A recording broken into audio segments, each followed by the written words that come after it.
Conversando francamente com o Paes de Lira. Olá, amigos. Estamos terminando mais uma semana de trabalho na Câmara dos Deputados. Não se fez muita coisa no plenário, foram aprovadas 2 medidas provisórias. Há uma dificuldade muito grande em votá-las e o fato é que elas são também inconstitucionais. Me manifestei novamente contra isso, novamente denunciei publicamente a canga do Poder Executivo no pescoço do Parlamento que docemente, sem rumo e sem vontade própria, marcha ao peso dessa canga como uma junta de bois. Mas foram aprovadas 2 medidas provisórias extremamente complexas que envolvem desembolsos, renúncias fiscais, providências de financiamento e permissão de endividamento para a Copa do Mundo e para a Olimpíada. Não é que as matérias não sejam relevantes, tem relevância sim, mas elas não tinham de modo algum o critério da urgência e, portanto, são inconstitucionais. Acontece que o Parlamento se submete e a marcha segue.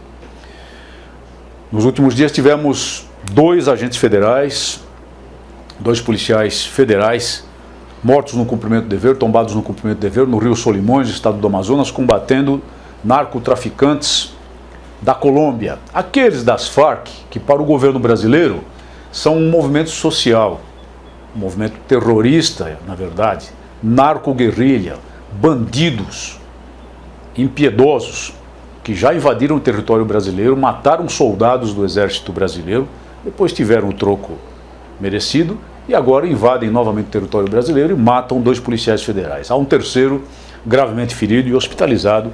Vamos rezar para que ele volte ao seu trabalho e volte à sua família. No dia seguinte, mais um policial militar do Rio de Janeiro morto no cumprimento do dever, tentando defender uma senhora que era vítima de sequestro relâmpago. Tirou na cabeça, morreu no local, morreu no próprio asfalto. E aí vieram os direitos humanos, as famosas entidades de direitos humanos, para denunciar que o criminoso que o matou teria sido executado. Não querem nem saber se o policial foi morto no cumprimento do dever, não querem nem se lembrar, nem pronunciam o nome de um herói da defesa da sociedade que perde o bem mais precioso, a vida, aos 30 anos de idade, em defesa da sociedade, em defesa dos seus concidadãos, e ficam procurando coisas que nem se sabe se aconteceram mesmo. Claro que tem que ser investigadas, mas não dão relevo ao fato principal. Não falam uma palavra, ao menos em memória, do combatente da ordem pública. E se preocupam com um criminoso terrível que mantinha uma senhora sob ameaça de arma de fogo, disposta a matá-la e não teve dúvida nem hesitação. E também não teve falta de precisão ao disparar um único tiro que atingiu o policial militar na cabeça e o matou no asfalto. E a esse propósito, o que é que temos? Uma preocupação maior, talvez, da Câmara dos Deputados com a situação de miséria dos policiais no Brasil. Quem sabe sensibilizada por essas mortes constantes, sensibilizada por essas perdas constantes de vidas preciosas daqueles que, em toda parte do país, nos defendem contra a sanha do crime e salvando pessoas nos incêndios e nas calamidades naturais? Não, não. Já se falava, e eu havia lhes dito isso, de uma matéria de imprensa que relatava que a presidente eleita havia encomendado a Michel Temer, presidente da Câmara dos Deputados e vice-presidente eleito, que engavetasse, empurrasse com a barriga, fizesse cair no esquecimento a PEC 300, uma proposta de emenda constitucional já aprovada em primeiro turno. Fazer isso seria franca violação da Constituição da República, franca violação do artigo 60, parágrafo 2º da Constituição da República. Mas logo vieram os desmentidos, não é verdade? Lembram-se dos desmentidos que relatei? Pois muito bem. Ontem houve uma reunião do Conselho Político do governo, que envolve membros do Poder Executivo e membros do Congresso Nacional, muito especialmente da Câmara dos Deputados. E acontece que alguém esqueceu um microfone ligado. Os jornalistas de serviço no Palácio do Planalto ouviram toda a conversa que deveria ser uma conversa secreta, e, no cumprimento do seu dever de informar, e graças a Deus existe liberdade de imprensa ainda, graças a Deus ainda temos o direito à informação, divulgaram o que lá se passou. E o que foi que se passou? Ministro do Planejamento, Paulo Bernardo, palavras dele que eu vou ler aqui. Tem umas coisas colocadas lá, como reajustes salariais. Acho que isso tudo a rigor deve ficar para o ano que vem, seria muito mais razoável. Tem umas coisas como a PEC 300, que tem uma movimentação grande dos policiais e que tem simpatia na casa. Fizemos hoje um novo levantamento com o Ministério da Justiça.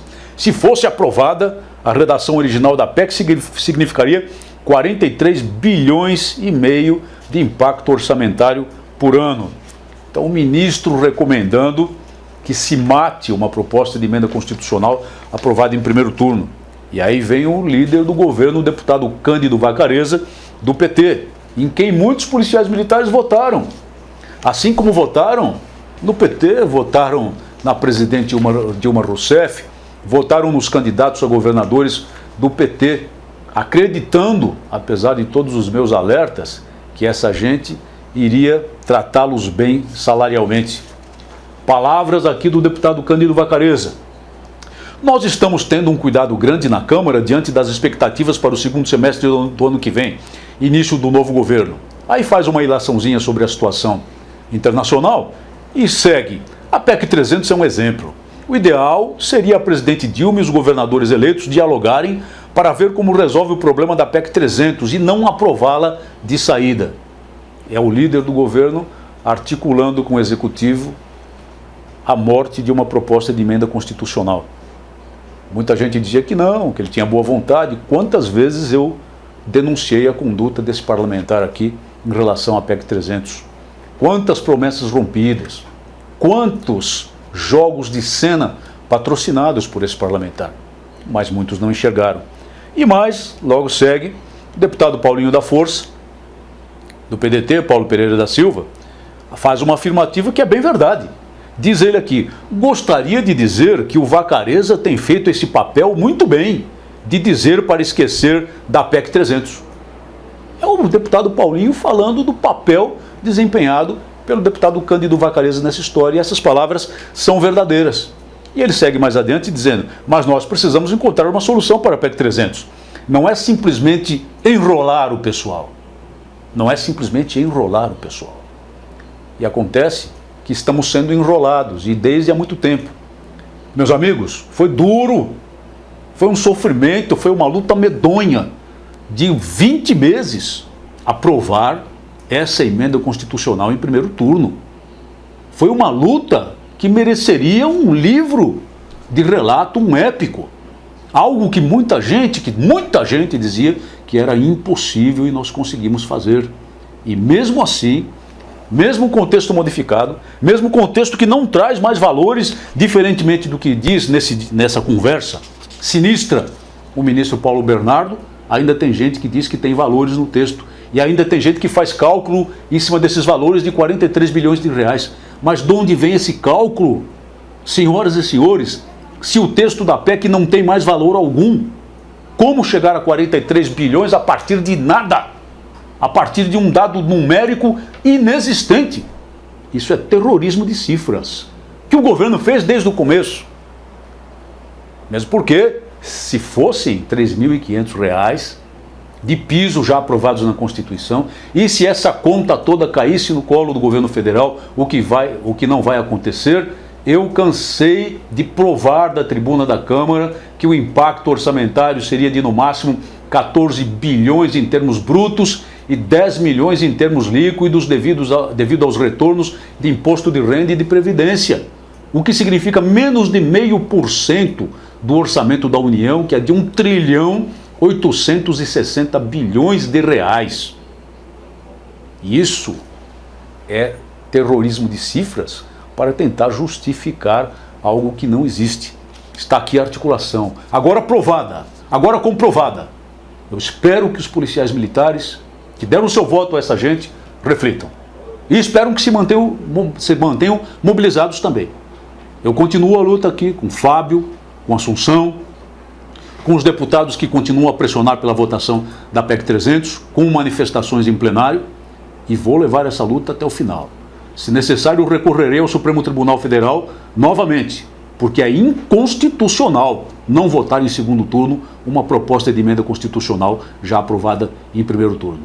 Mas é necessário que a categoria policial militar, embora não tenha eleito nenhum representante, e nenhum representante policial militar haverá na próxima legislatura, pelo menos se mantenha atenta, pelo menos se mantenha mobilizada, pelo menos mantenha a pressão digna, sempre ordeira, pacífica e disciplinada sobre os parlamentares, para que nós não tenhamos o que lamentar logo mais.